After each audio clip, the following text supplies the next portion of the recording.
भगवान की इस दुनिया में कोई गरीब नहीं। एक समय की बात है, भगवान गौतम बुद्ध एक गांव में धर्म सभा को संबोधित कर रहे थे। लोग अपनी विभिन्न परेशानियों को लेकर उनके पास जाते और उसका हल लेकर खुशी खुशी वहां से लौटते। उसी गांव के सड़क के किनारे एक गरीब व्यक्ति बैठा रहता तथा महात्मा बुद्ध के उपदेश शिविर में आने जाने वाले लोगों को बड़े ध्यान से देखता।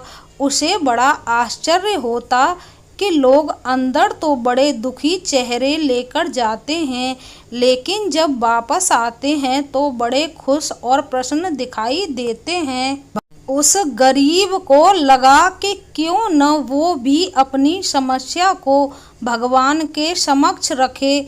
मन में यह विचार लिए वह भी महात्मा बुद्ध के पास पहुंचा। लोग पंक्तिबद्ध खड़े होकर अपनी समस्याओं को बता रहे थे।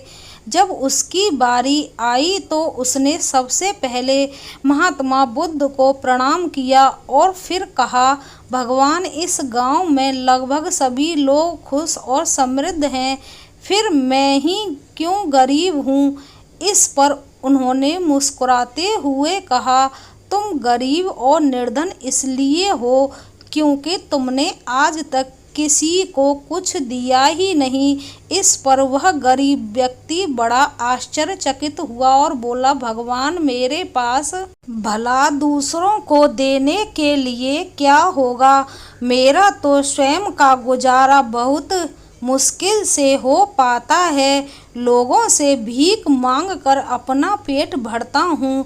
भगवान बुद्ध कुछ देर शांत रहे, फिर बोले, तुम बड़े अज्ञानी हो। औरों के साथ बांटने के लिए ईश्वर ने तुम्हें बहुत कुछ दिया है, मुस्कुराहट दी है जिससे तुम लोगों में आशा का संचार कर सकते हो, मुख दिया है ताकि लोगों से दो मीठे शब्द बोल सकते हैं, उनकी प्रशंसा कर सकते हो, दो हाथ दिए हैं, लोगों की मदद कर सकते हो। ईश्वर ने जिसको ये तीन चीज़ें दी हैं वह कभी गरीब और निर्धन हो ही नहीं सकता। निर्धनता का विचार आदमी के मन में होता है, यह तो एक भ्रम है, इसे निकाल दो।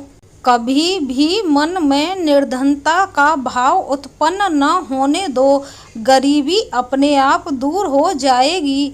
भगवान बुद्ध का संदेश सुनकर उस आदमी का चेहरा चमक उठा और उसने इस उपदेश को अपने जीवन में उतारा, जिससे वह फिर कभी दुखी नहीं हुआ।